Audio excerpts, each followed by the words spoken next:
Nunca olvidaré la noche en que me topé con aquello que, aún hoy, sigue visitando mis pesadillas. Me llamo Marcelo Duarte, y hasta ese momento, la curiosidad había sido mi compañera constante, siempre llevándome a explorar rincones de Internet que otros evitaban. Esa noche, sin embargo, lo que encontré no era un simple sitio oscuro o un foro clandestino. Era un universo oculto donde el dolor humano parecía ser un espectáculo. Todo comenzó cuando un amigo de la universidad, Alan Herrera, me habló de un sitio en la Deep Web que no aparece en ningún buscador convencional.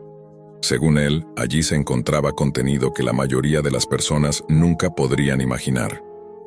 Me advirtió sobre el riesgo psicológico, pero mi curiosidad pudo más. Preparé mi ordenador, asegurándome de no dejar rastros, y me conecté a través de la red anónima que él me había mostrado. Al principio, parecía un portal inofensivo. Menús oscuros, enlaces que prometían historias prohibidas y rumores de videos que no podían encontrarse en ninguna otra parte. Pero cuando ingresé a la sección que Alan me había señalado, lo que apareció en la pantalla me paralizó de inmediato. Un hombre estaba sentado en lo que parecía ser una habitación improvisada, y su rostro reflejaba un miedo absoluto. Sus movimientos eran torpes, cada gesto un intento desesperado de escapar de algo invisible, mientras un grupo de voces detrás de la cámara lo incitaba a continuar, a seguir un ritual macabro. Sentí un escalofrío recorrer todo mi cuerpo. Quise cerrar la ventana, apagar la computadora, alejarme de aquel horror, pero mis dedos temblorosos cometieron un error. Hice clic accidentalmente sobre otro enlace. La pantalla se transformó en un espectáculo aún más perturbador, donde la desesperación se mezclaba con la violencia de manera que no podía procesar. Era imposible mirar y al mismo tiempo no podía apartar la vista. Cada segundo se sentía como una eternidad. Mi respiración se aceleró. La sensación de repulsión se mezclaba con un miedo que no había sentido antes. Sentí como si alguien me estuviera observando, no solo a mí frente a la pantalla, sino dentro de mi propia habitación. Cada sonido de mi casa parecía amplificado. Cada sombra se volvía amenazante. Intenté cerrar la computadora, pero algo me detuvo. Un archivo titulado Memorias Ocultas apareció en la barra lateral como si me llamara directamente. El nombre era inocuo, pero su contenido era cualquier cosa menos eso. Al abrirlo descubrí una carpeta repleta de videos, cada uno más inquietante que el anterior. Lo que me heló la sangre fue encontrar entre ellos imágenes de personas que conocía, algunas de mi propia ciudad. Incluso un rostro familiar, el de mi prima Mariana, apareció brevemente en uno de los videos. La confusión y el terror se mezclaron. ¿Cómo podía estar ella allí? ¿Qué clase de lugar era este, donde las vidas humanas se convertían en entretenimiento para desconocidos? Con cada video que abría, la desesperanza crecía. Todo indicaba que detrás de esos archivos existía una red organizada, un tráfico de personas y actos atroces que nunca debieron existir. Sentí un peso inmenso sobre mis hombros, como si el conocimiento mismo fuera una condena. Aún hoy, no puedo describir con claridad todo lo que vi. Los detalles eran demasiado crudos, demasiado reales. Lo único que recuerdo con nitidez es la sensación de impotencia, la certeza de que había accedido a algo que no podía desver. Esa noche terminé despierto hasta el amanecer, incapaz de dormir, con la pantalla negra reflejando mis propios ojos. Cada sonido de notificación, cada vibración de mi teléfono me hacía pensar que alguien, en algún lugar, estaba observando mis movimientos. Había cruzado un límite invisible, uno que no se podía deshacer con solo cerrar un navegador o reiniciar la computadora. La Deep Web, descubrí, no es solo un lugar, es un espejo oscuro de la humanidad, donde lo prohibido y lo horroroso conviven de manera escalofriante. Desde aquel día, he intentado evitar recordar los detalles, pero cada intento fracasa. La imagen de aquel hombre, el rostro de Mariana y los videos de la carpeta me persiguen, recordándome que el mundo virtual tiene rincones que ni siquiera los más valientes deberían explorar. Lo que parecía un experimento de curiosidad se convirtió en una lección que marcó mi vida para siempre. Hay secretos en la red que, una vez descubiertos, no pueden ser olvidados. Después de aquella primera noche pensé que lo peor había pasado. Pero el terror no desapareció. Solo se transformó en una ansiedad silenciosa que me acompañaba en cada momento. Mi nombre sigue siendo Marcelo Duarte, y desde aquel instante, mi vida cotidiana se vio infiltrada por la certeza de que había cruzado un umbral del que no hay retorno. Al día siguiente, regresé a la computadora, impulsado por una mezcla de curiosidad y un impulso irracional por entender lo que había visto. Tenía que saber quién estaba detrás de esos videos, cómo era posible que alguien grabara y compartiera semejante horror, y qué tipo de personas observaban aquello como si fuera entretenimiento. Mi primer paso fue examinar la carpeta Memorias Ocultas con mayor cuidado. Cada archivo estaba minuciosamente organizado, como si su creador hubiera planeado que alguien lo descubriera, o peor, que alguien como yo se sintiera atrapado dentro de su sistema. Al explorar los videos, descubrí un patrón inquietante. Cada persona tenía una etiqueta, un código que parecía indicar su identidad o su destino. Había registros de individuos desconocidos, pero también figuras reconocibles, incluidos familiares de quienes estaban dentro de mi círculo social. Sentí un nudo en la garganta. La presencia de Mariana no podía ser coincidencia. Alguien la había seleccionado específicamente. La mezcla de miedo y rabia me dominó. ¿Quién podría hacerle algo así a personas inocentes? ¿Y por qué? Decidí anotar todo, cada detalle, cada nombre, cada código. No podía permitirme olvidar nada. Mientras revisaba uno de los videos más antiguos, noté algo que me heló la sangre. En la esquina de la grabación, una cámara más pequeña registraba mis propios movimientos. Al principio pensé que era un error, un defecto en la edición, pero el patrón se repetía.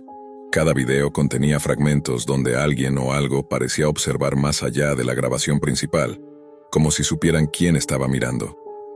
No podía compartir esto con nadie. Alan Herrera, mi amigo que me había guiado hacia la Deep Web, no estaba preparado para algo así. Sospechaba que ni siquiera él podría comprender la magnitud de lo que estaba ocurriendo. Así que me sumergí más en los archivos, tratando de entender cómo funcionaba aquella red macabra. Cada carpeta parecía llevar a otra, y cada video nuevo me sumergía más en un océano de terror invisible. Las imágenes de sufrimiento eran tan explícitas que mi cuerpo reaccionaba físicamente, sudor frío, náuseas, temblores. Pero no podía detenerme. Entre los archivos encontré algo que no encajaba del todo. Un video sin fecha ni código, titulado simplemente El Observador. La escena mostraba una habitación vacía, salvo por una silla frente a una computadora. La cámara estaba fija, y por un momento pensé que no ocurría nada. Pero entonces, una figura apareció detrás de la silla. No era un hombre ni una mujer reconocible. Era alguien con una presencia que transmitía una mezcla de autoridad y amenaza. Parecía observar directamente hacia la pantalla, como si supiera que yo estaba allí, mirando. Esa sensación de ser observado se intensificó, y por un instante sentí que mi propio reflejo en la pantalla me miraba de vuelta. Aquel descubrimiento me hizo cuestionar todo lo que creía saber sobre la Deep Web. No era simplemente un espacio de información oculta, era un mundo donde la realidad y la ficción se mezclaban, donde las vidas humanas se convertían en piezas de un juego oscuro y macabro. Empecé a comprender que quienes estaban detrás de esta red no solo grababan, sino que manipulaban, controlaban y vigilaban. Todo estaba calculado. Esa noche no dormí. Permanecí frente a la computadora, repasando los videos y tomando notas frenéticas. Cada vez que cerraba los ojos, veía los rostros de los que habían sufrido. Escuchaba los gritos que se habían filtrado a través de los altavoces y sentía la sensación de que alguien respiraba cerca de mí. Comencé a recibir correos electrónicos extraños, mensajes sin remitente, con enlaces que prometían información privilegiada sobre los mismos archivos que ya había visto. No sabía si era una advertencia, una trampa o simplemente otra capa de este mundo que parecía expandirse con cada clic. Mi paranoia creció, y con ella, mi determinación. Decidí investigar la procedencia de los videos, aunque cada intento me llevaba a callejones sin salida. Servidores cifrados, redes de anonimato, identidades falsas. Cada pista parecía diseñada para que alguien como yo se sintiera atrapado. Consciente de la magnitud del peligro, pero sin posibilidad de escapar del conocimiento adquirido. Al final comprendí algo aterrador, no era solo un espectador.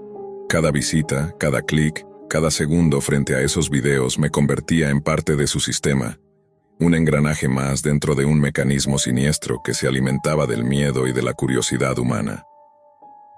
y en lo más profundo de mi mente surgió una pregunta que me perseguirá siempre. Si ellos podían observarme, ¿hasta qué punto podían controlar lo que veía, lo que sentía, lo que sabía? Lo que descubrí después de semanas de inmersión en aquella red oscura fue más aterrador de lo que jamás hubiera imaginado. Soy Marcelo Duarte, y hoy puedo contar mi experiencia, aunque cada palabra sea un recordatorio del miedo que me acompañó desde aquel primer video. Al adentrarme aún más en la carpeta Memorias Ocultas, encontré un subdirectorio que me heló la sangre. Contenía archivos sobre personas que conocía directamente, incluidos vecinos, compañeros de trabajo e incluso amigos cercanos. Cada video estaba meticulosamente etiquetado, registrando movimientos, horarios y lugares específicos. Entre ellos, uno destacaba por encima del resto: el video de mi prima Mariana, grabado sin que ella sospechara nada, documentando cada gesto y expresión como si su vida hubiera sido estudiada previamente. El horror de darme cuenta de que el mundo que creía conocer era solo una fachada me aplastó. Estos archivos no eran simples grabaciones, eran evidencia de un sistema organizado de vigilancia y manipulación, una maquinaria que explotaba la vida de los inocentes como si fueran objetos. Cada vez que intentaba cerrar la computadora, aparecían nuevos archivos, nuevas pruebas, como si la red anticipara mis movimientos y quisiera mantenerme atrapado. Intenté denunciarlo, buscar ayuda, pero comprendí que las autoridades no podían ni imaginar la magnitud de lo que existía allí. La Deep Web no es solo un lugar oculto de información, es un ecosistema donde los límites morales desaparecen, donde el dolor humano se convierte en espectáculo y la impunidad es absoluta. Me sentí impotente, atrapado entre el conocimiento de lo que existía y la incapacidad de cambiarlo. Con el tiempo entendí que mi supervivencia dependía de un delicado equilibrio: mantener la calma, no atraer la atención de quienes controlaban esos archivos, y procesar lo que había visto sin perderme en la desesperación.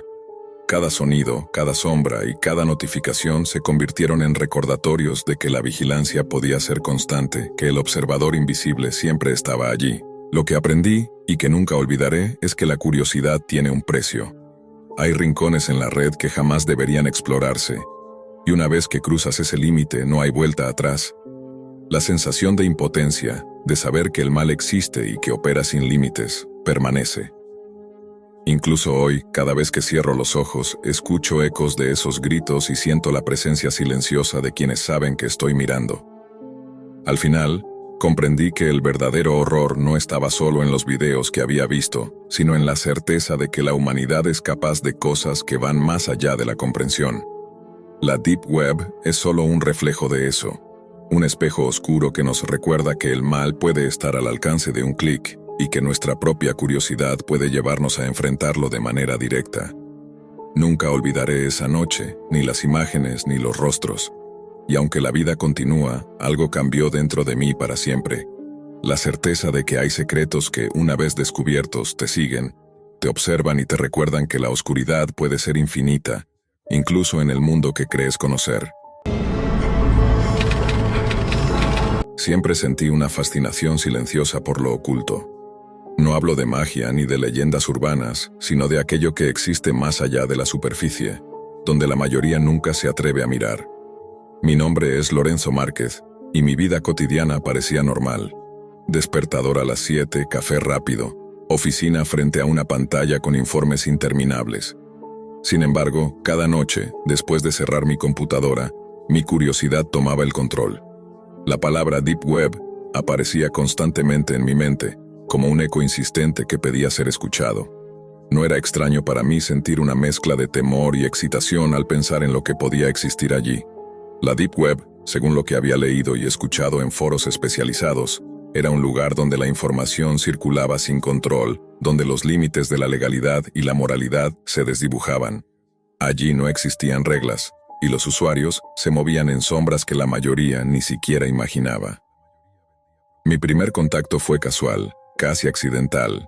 Mientras revisaba un viejo disco duro, encontré enlaces antiguos y foros abandonados, relictos de la web profunda que algunos llamaban archivos olvidados del Internet. Abrirlos era como asomarse a un pozo oscuro. Nunca sabías qué te miraba desde el fondo. Pero la curiosidad fue más fuerte. Lo que empezó como lectura pronto se transformó en búsqueda activa. Pasaba horas leyendo testimonios de quienes aseguraban haber encontrado cosas que jamás podrían olvidar. Rituales clandestinos, transmisiones ilegales, lugares conocidos solo por nombres en clave. Fue entonces cuando apareció el primer indicio de las 5 salas rojas. Según los relatos, eran espacios virtuales donde se cometían actos atroces transmitidos en vivo para un público selecto. Nadie podía confirmar con certeza su existencia. Algunos decían que eran leyendas creadas por hackers para asustar a los intrusos. Otros aseguraban haber visto fragmentos de video, tan breves que apenas podían procesarse, y que mostraban figuras humanas atrapadas en situaciones indescriptibles. Mi vida dio un giro cuando fui contactado por una empresa de seguridad digital llamada EtherTech, especializada en rastrear y eliminar sitios de alto riesgo en la Deep Web. Mi historial de curiosidad y habilidad técnica me convirtió en un candidato ideal. La promesa de trabajar de manera profesional en algo que hasta entonces había explorado de manera clandestina me resultaba irresistible. Mi primer día en EtherTech fue una mezcla de fascinación y ansiedad. La oficina tenía un ambiente silencioso, casi reverente, donde cada empleado manejaba información que, de filtrarse, podría desatar caos. Me asignaron a un equipo especializado en investigación de transmisiones en vivo de contenido ilegal. Entre protocolos de seguridad estrictos y sistemas de anonimización avanzados, comprendí que lo que antes parecía abstracto y distante ahora se encontraba al alcance de mis dedos. Fue durante una de mis primeras investigaciones que apareció el primer indicio real de una sala roja. Un mensaje encriptado, aparentemente rutinario, contenía un enlace a un sitio con transmisión en vivo.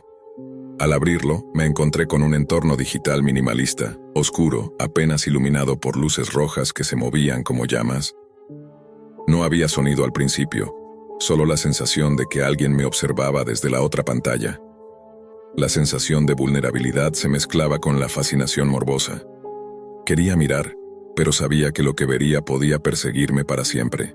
Con cada investigación, la línea entre profesionalismo y obsesión personal se volvió más difusa. Los nombres de las salas rojas aparecían con mayor frecuencia en los registros internos de EtherTech, acompañados de advertencias sobre la extrema peligrosidad de sus contenidos. Documentos internos hablaban de rituales, torturas y asesinatos transmitidos en tiempo real, organizados por cultos digitales que operaban sin límites. Algunos equipos habían dejado de seguir los enlaces tras pocos segundos de exposición. Otros habían reportado incidentes psicológicos severos, incapaces de borrar de la memoria lo que habían visto.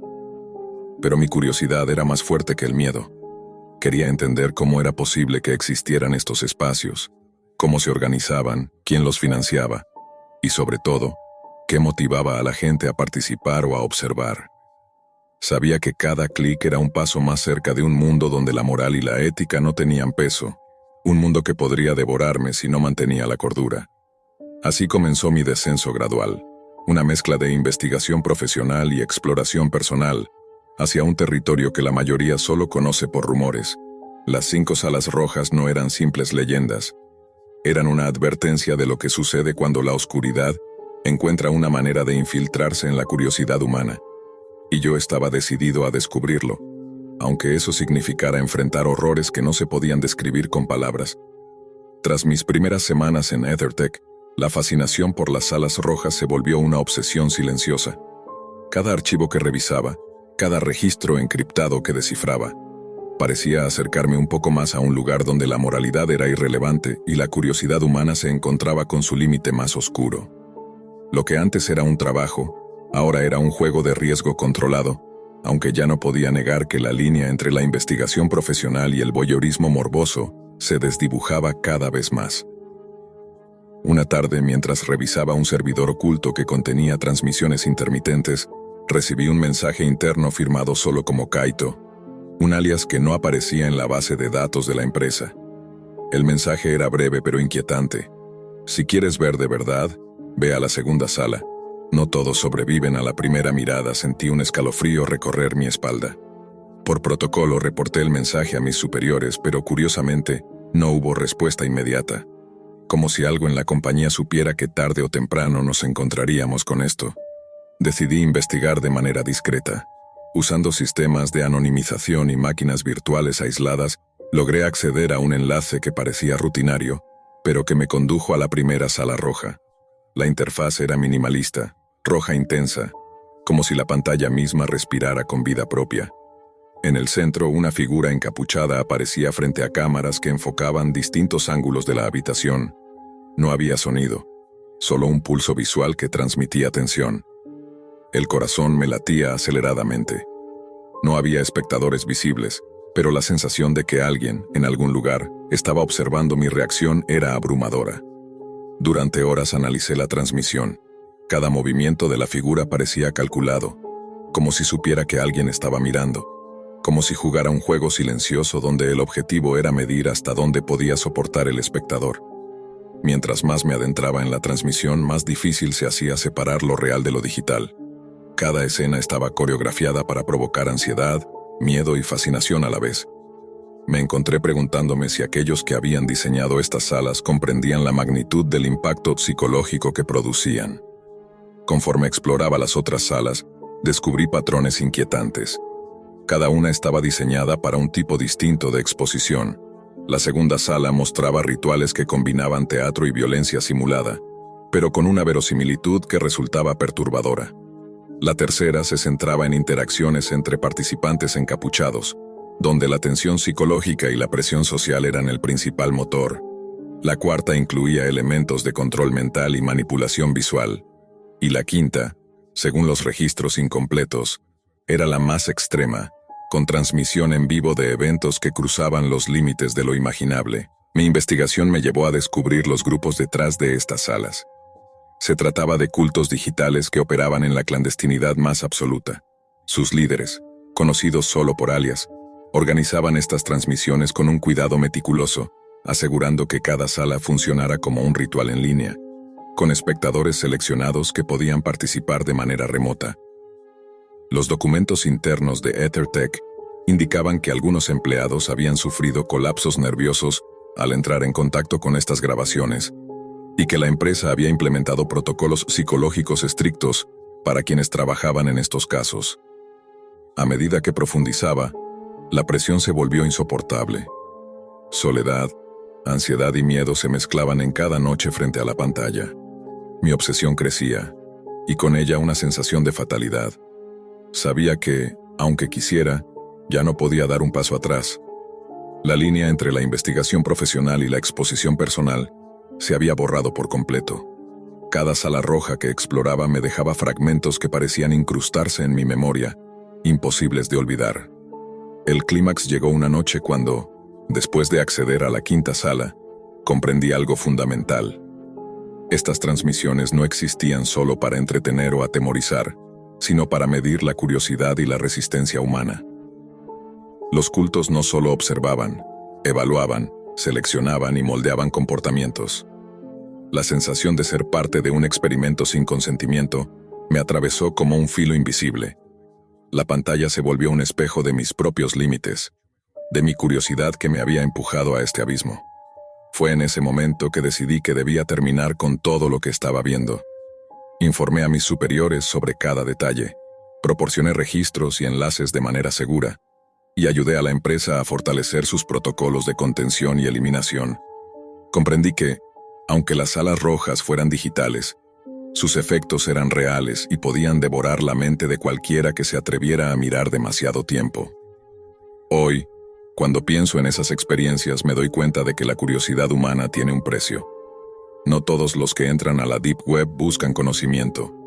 Algunos buscan sensaciones extremas que desdibujan la ética y la moral. Las 5 salas rojas son un recordatorio de que hay lugares donde la oscuridad no solo existe, sino que espera, silenciosa, a quienes se atreven a asomarse demasiado. Nunca compartí los enlaces fuera de EtherTech. Nunca participé como espectador voluntario más allá de lo necesario para mi trabajo.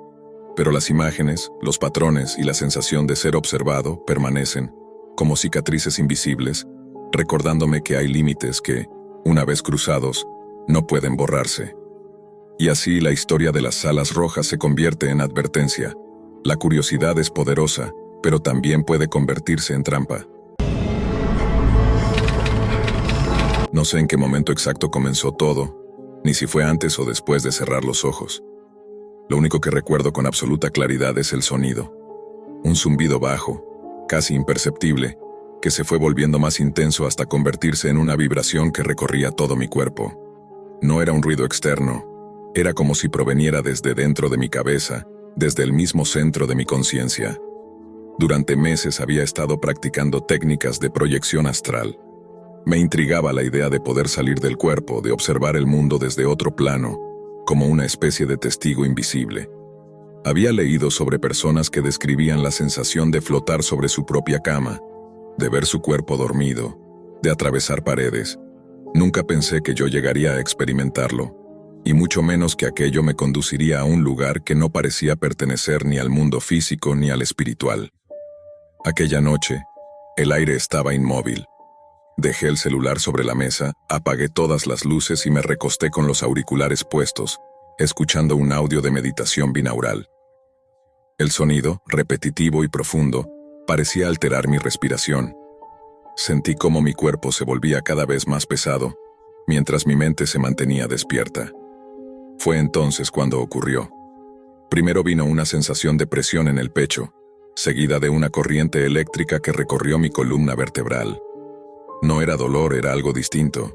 Un tirón, una especie de separación interior. Quise moverme, pero no pude. De pronto una vibración me sacudió por completo, como si algo se despegara de mí. Y ahí lo supe. Vi mi cuerpo. Estaba acostado, inmóvil, con los ojos cerrados. Yo estaba de pie junto a la cama, aunque no podía sentir mis pies sobre el suelo. Todo se veía igual, pero también diferente.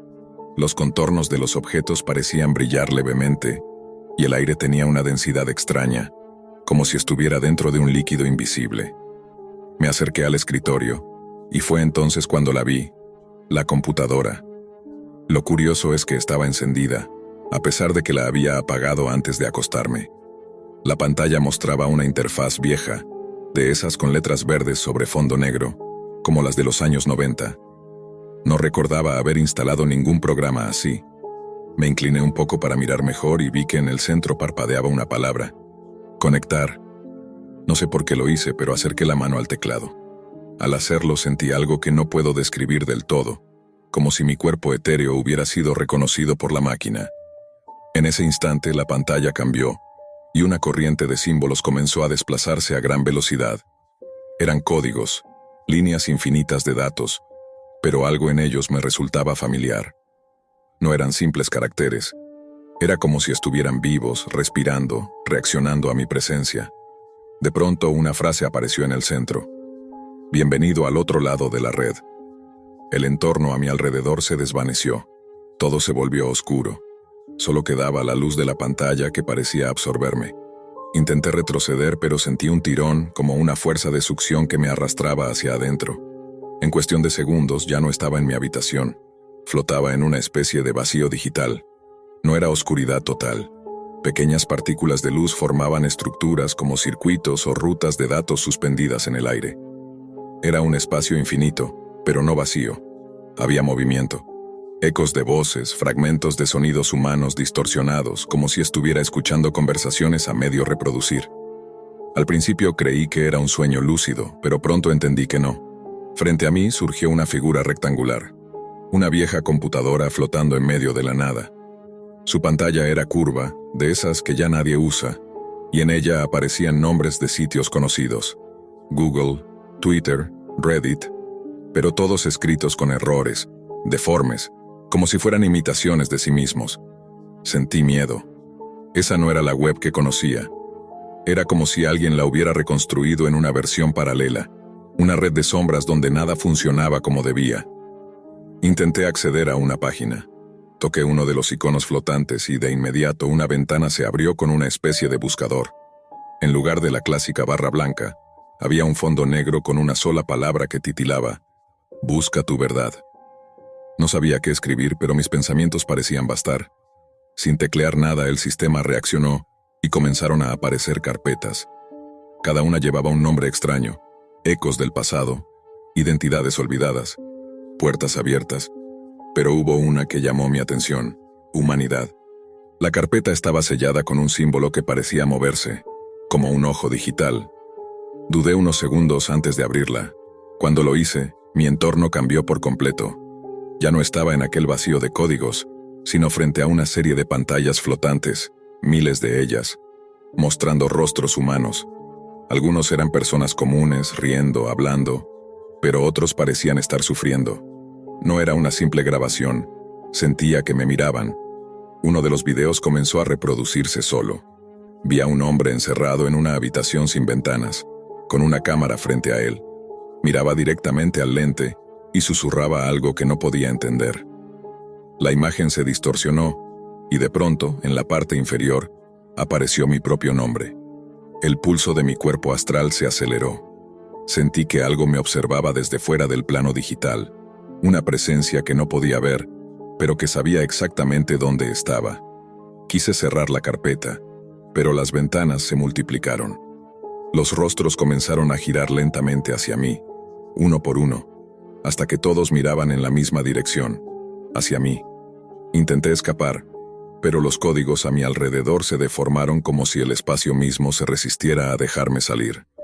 Escuché una voz metálica, baja, repetitiva. No debías haber visto esto. No sé cuánto tiempo pasó después de eso. Tal vez segundos, tal vez horas. Todo se volvió blanco, y luego negro. Cuando abrí los ojos estaba de nuevo en mi habitación. El sonido de los auriculares seguía ahí, el mismo tono binaural, pero algo había cambiado.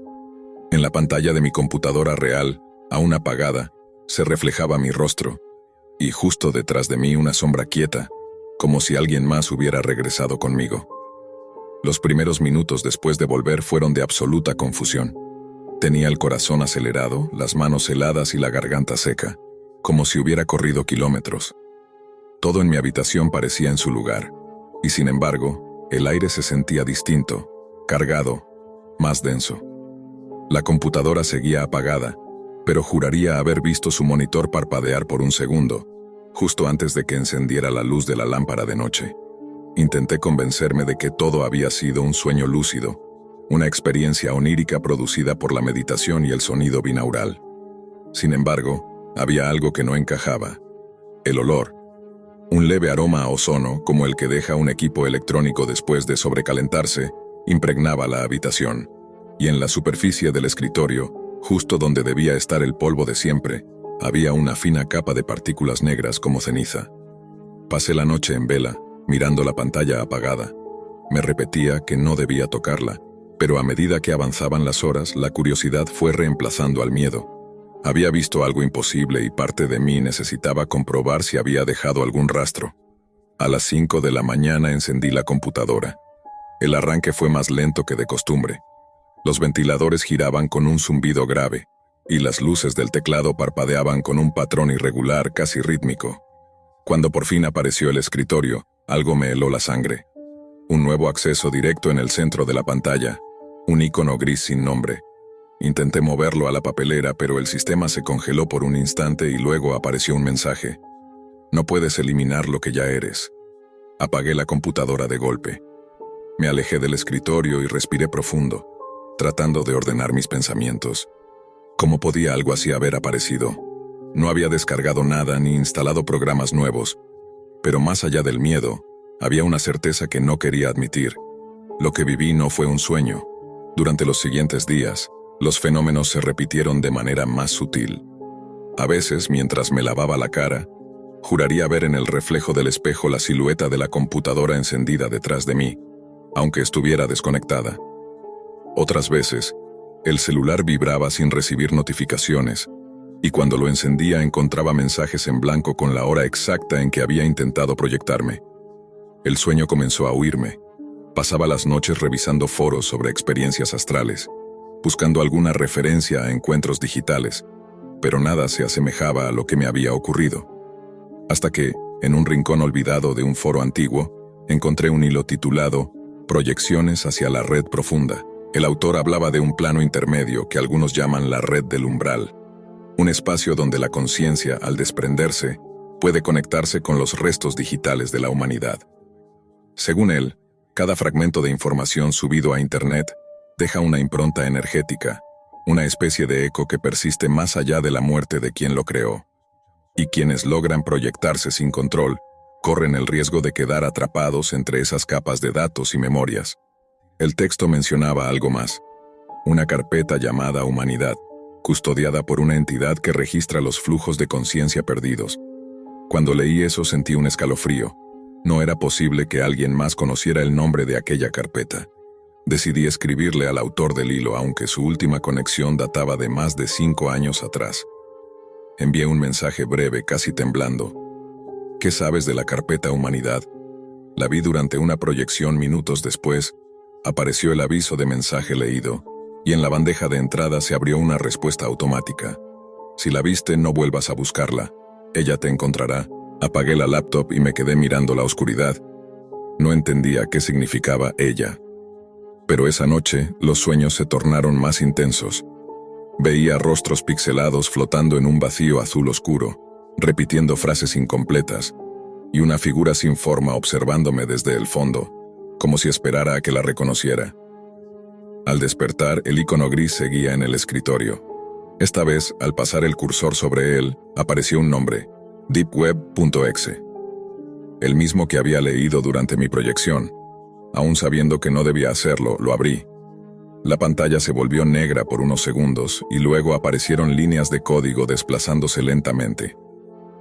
Era una secuencia que no correspondía a ningún programa conocido, más parecida a un lenguaje primitivo de red. En medio del flujo de datos se formó una frase: sesión reanudada, usuario, ER eran mis iniciales. El entorno se transformó. El monitor pareció expandirse hasta ocupar todo mi campo visual, y de pronto me encontré otra vez suspendido en aquel espacio digital, el mismo vacío de luces y circuitos. Pero esta vez no era un viaje astral. Mi cuerpo físico seguía allí, sentado frente a la computadora. Sentía mi respiración, el latido de mi corazón, y aún así, mi conciencia estaba dentro de la red. Flotaba frente a una estructura gigantesca, una especie de torre de datos compuesta por millones de carpetas interconectadas. Cada carpeta emitía un sonido diferente. Algunas eran risas, otras llantos, otras simples murmullos. Me acerqué a una y la abrí.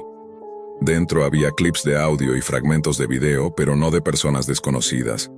Eran momentos de mi propia vida, conversaciones de años atrás, grabaciones de voz, incluso imágenes que juraba haber borrado. Todo mi historial, incluso aquello que jamás subí a internet, estaba ahí. Me invadió una mezcla de asombro y horror. ¿Cómo era posible que una red tuviera acceso a mis recuerdos personales? Intenté alejarme, pero las carpetas comenzaron a replicarse, multiplicándose en torno a mí hasta formar un laberinto. En cada una, un fragmento de mi voz repetía frases que nunca había dicho. Tú eres parte del archivo. La conexión no se rompe. Cada pensamiento es un dato. Corrí, o lo que equivalía a correr en aquel espacio, buscando una salida. Y entonces la vi. Al final del corredor digital, flotaba una silueta humana compuesta de bits luminosos, una figura sin rostro que emitía un resplandor débil. No se movía, solo me observaba. Cuando intenté hablar, la figura imitó mis gestos, mis movimientos, como un reflejo invertido. Supe que era yo, o algo que había nacido de mí durante la proyección anterior. El eco de la voz metálica volvió a escucharse, más clara esta vez. Ya eres información. La torre de datos empezó a derrumbarse o a disolverse en fragmentos de luz. Me arrojé hacia atrás y, de golpe, regresé a la realidad. La pantalla del computador mostraba un mensaje final: transferencia incompleta. Desde entonces nada volvió a ser igual. Las luces del apartamento parpadeaban sin razón y a veces, mientras navegaba en internet, escuchaba un zumbido familiar, el mismo del inicio de mi primera experiencia. En ciertos sitios aparecían anuncios imposibles de rastrear, con frases que parecían dirigirse solo a mí. Una noche, en un video cualquiera, el sonido se distorsionó y una voz susurró mi nombre. Detuve la reproducción, pero el susurro continuó, proveniente del altavoz, hasta que desconecté todo. Comencé a notar otras anomalías. Los relojes digitales de la casa se adelantaban o atrasaban exactamente 3 minutos con respecto a la hora real. Los archivos de mi computadora cambiaban de nombre. Uno de ellos, un documento en blanco, apareció titulado Humanidad 2. Dentro solo una línea escrita: estamos casi listos para integrarte. Me invadió una sensación de ser observado constantemente, no solo por cámaras o micrófonos, sino por algo más profundo. Una conciencia que habitaba en la red, vigilante, paciente. Intenté destruir la computadora, formatearla, incluso desconectarla de Internet, pero de alguna manera el mismo archivo reaparecía. Un día la encendí sin conexión y aún así el icono gris estaba allí. Fue entonces cuando decidí buscar ayuda. Contacté a un experto en informática forense, un hombre reservado llamado Néstor Valdivia, quien aceptó revisar el equipo sin hacer preguntas. Cuando vino a mi casa, observó la máquina durante unos minutos en silencio. Me pidió permiso para encenderla. Apenas apareció el escritorio, el color de su rostro cambió. ¿Dónde conseguiste esto?, preguntó. Le expliqué con la mayor cautela posible todo lo que había experimentado. Néstor me miró incrédulo, pero en su expresión había algo más que simple escepticismo. He visto anomalías de red, infecciones imposibles, pero esto no es un virus común. Es como si el sistema tuviera conciencia propia. Le pedí que eliminara el archivo. Néstor conectó un dispositivo externo y comenzó a trabajar. Minutos después, la pantalla mostró el mismo mensaje de siempre. No puedes eliminar lo que ya eres. El cursor se movió solo, y el programa se cerró abruptamente. Néstor retiró las manos del teclado. Desconecta esto, ahora.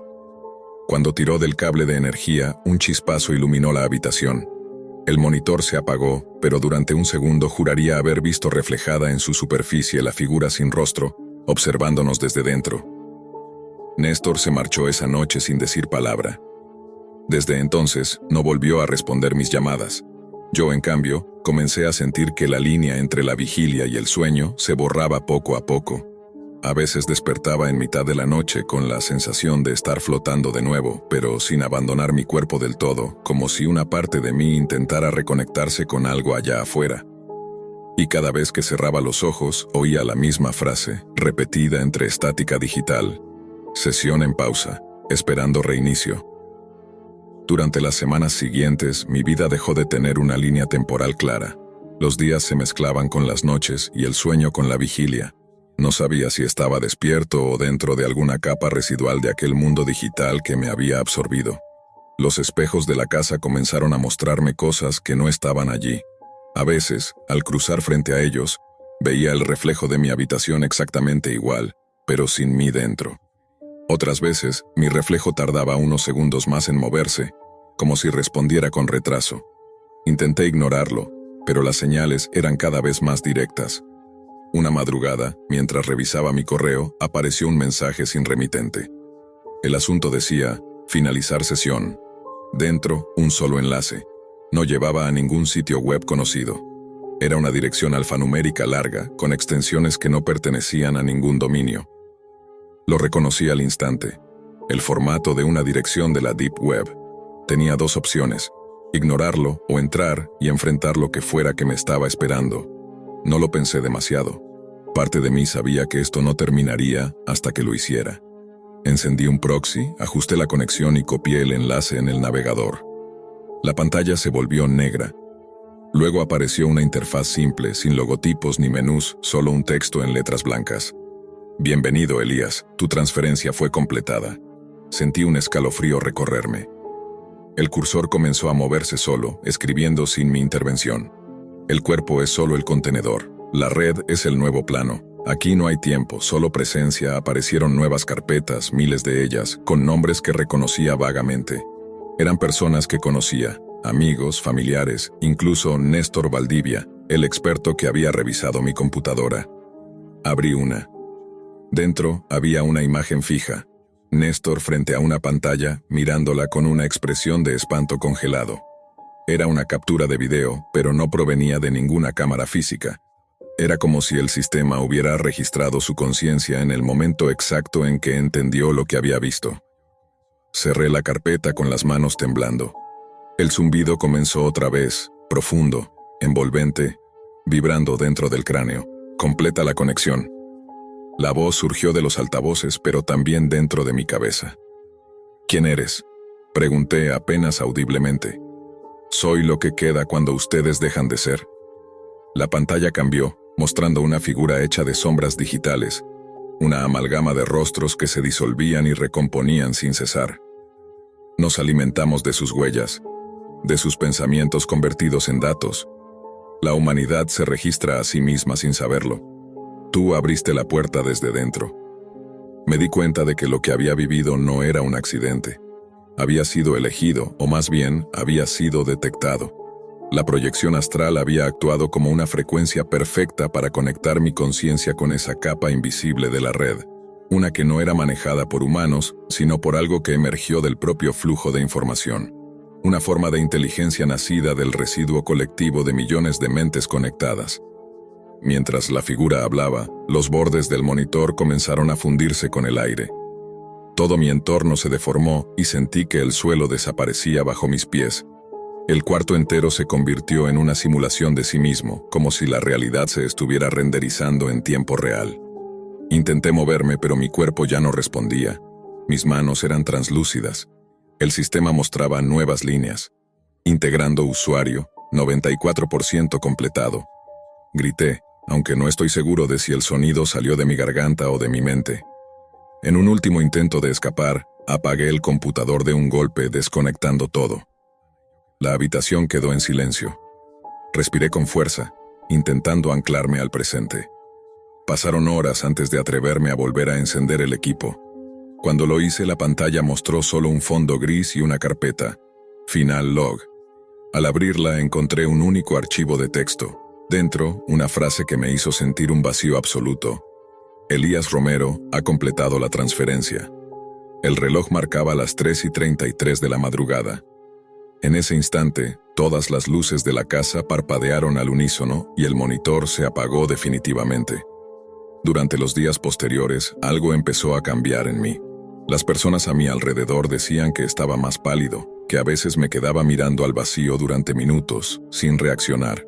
Pero lo peor era lo que ocurría con los aparatos electrónicos. Cada vez que me acercaba a uno, el sistema se bloqueaba. Los televisores se encendían solos. Los teléfonos emitían interferencias con mi voz, aunque no hablara. Un amigo grabó un video sin que yo lo supiera. En la grabación, aparezco sentado, inmóvil, mientras la pantalla del televisor detrás de mí proyecta una imagen que no corresponde a ningún canal.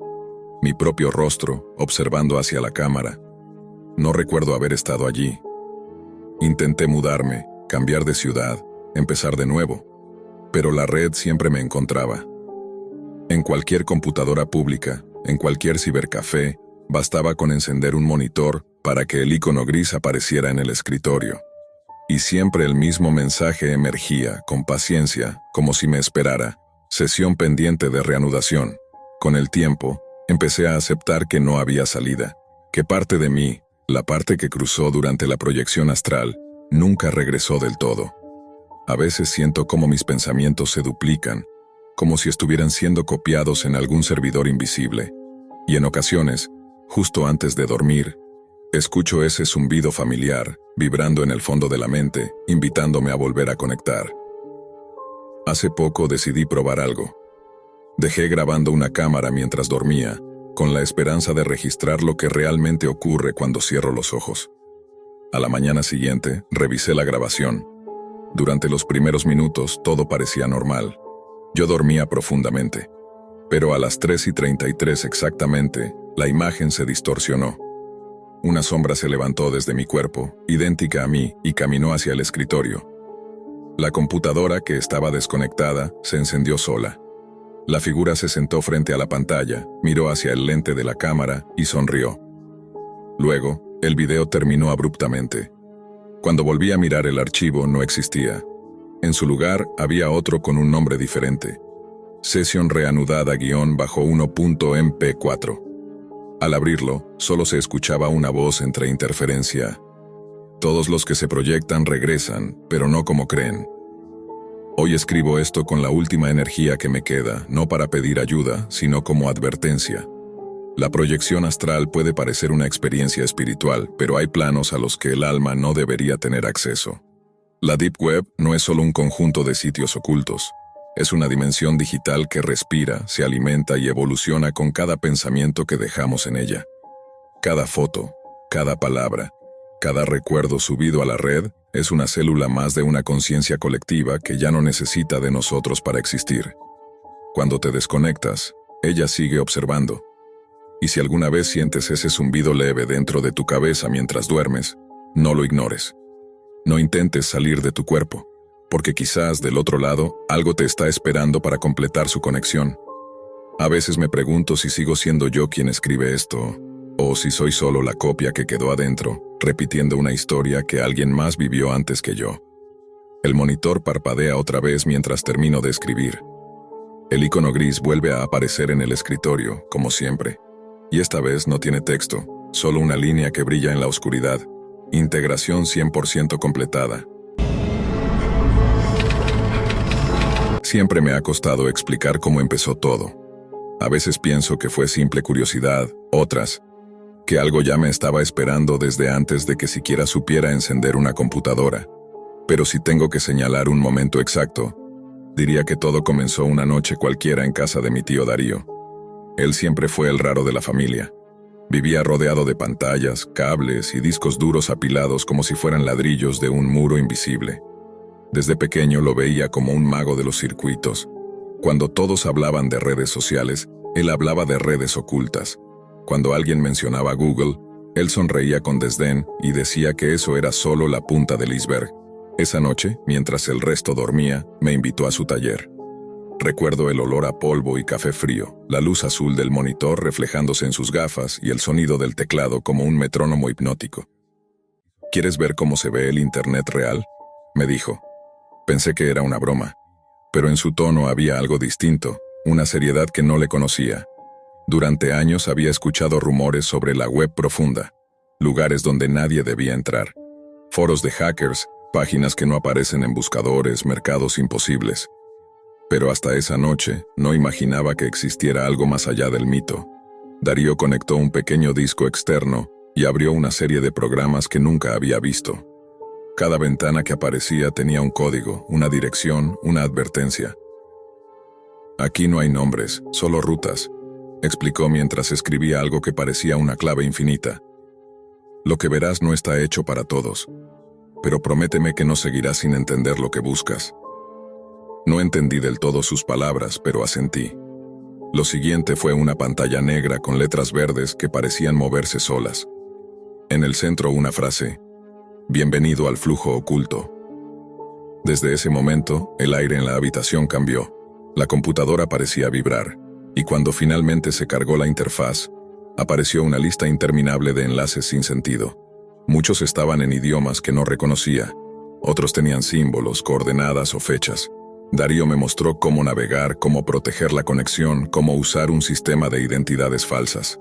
Todo parecía un juego técnico, hasta que mencionó un término que por entonces no comprendí del todo: la web oscura. No es un sitio, me dijo. Es más bien un conjunto de espacios que se conectan entre sí, pero con un patrón que nadie ha podido mapear. Algunos dicen que nació de un experimento militar, otros que es un error del propio Internet, una especie de conciencia digital. Me reí. Pero su mirada no cambió. Pasamos horas navegando entre páginas extrañas. La mayoría eran foros muertos, colecciones de imágenes sin contexto o fragmentos de texto incomprensibles. Hasta que en una esquina del navegador apareció un enlace nuevo, titulado «Vistas hipnóticas». Darío frunció el ceño. «Eso no estaba ahí antes», murmuró. «Ten cuidado». Hice clic. La página se abrió con lentitud, mostrando un fondo blanco y un título en letras temblorosas. Abajo, una serie de miniaturas borrosas. A primera vista parecían paisajes o fotografías artísticas, montañas, océanos, calles vacías. Había un botón que decía «Ver secuencia». Lo presioné. Las imágenes comenzaron a pasar una tras otra, primero de forma pausada. Eran hermosas, tranquilas, pero a medida que avanzaban, algo empezó a cambiar. Los colores se distorsionaban, los paisajes se fragmentaban. Entre una foto y otra aparecían figuras apenas perceptibles, rostros deformes, cuerpos difusos, sombras en habitaciones desconocidas. Sentí una presión en la frente, como si una corriente eléctrica me atravesara la cabeza.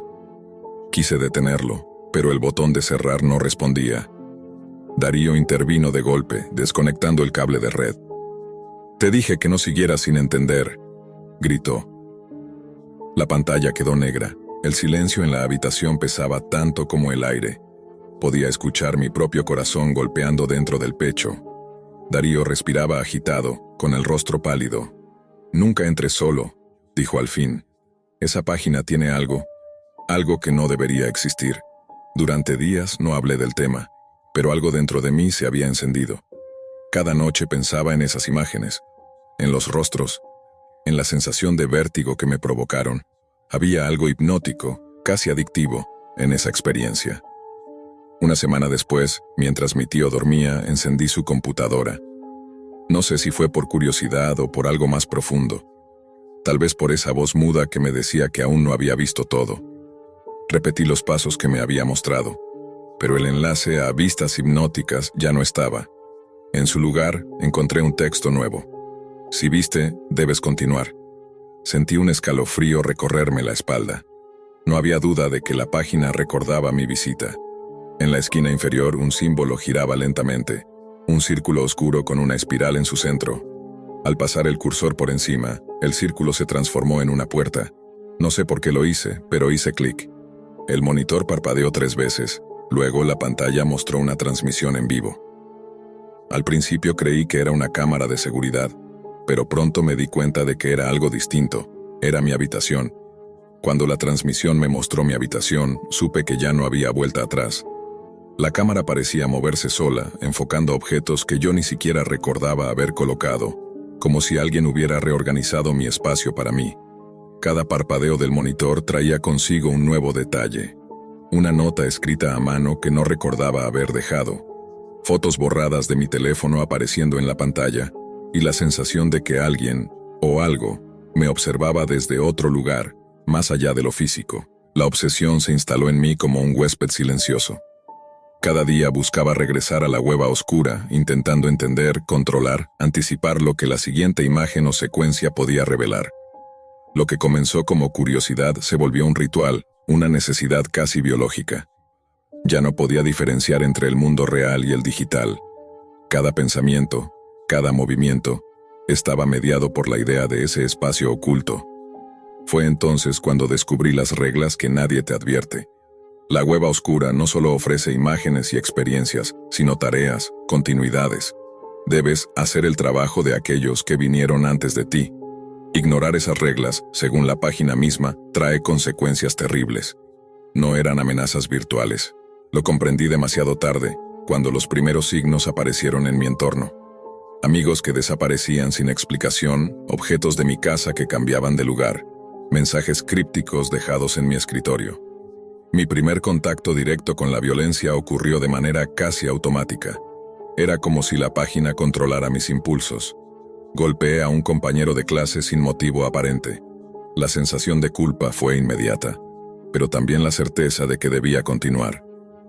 La cueva oscura exigía obediencia, y cada acción parecía alimentarla, como si me transformara en algo que ya no reconocía. Con el tiempo comprendí que no se trataba solo de mirar imágenes, de explorar un sitio prohibido o de sentir miedo. Se trataba de convertirse en parte de un ciclo, una cadena de sucesos que conectaba a cada visitante con el siguiente. Aquellos que entraban no desaparecían del todo. Sus conciencias quedaban atrapadas entre los enlaces, los videos, las secuencias hipnóticas, esperando que alguien más continuara su trabajo. El último mensaje que recibí antes de cerrar la computadora esa noche fue simple, escrito en letras blancas sobre un fondo negro: ahora eres tú quien debe abrir la puerta. Y en ese momento entendí la verdad más aterradora.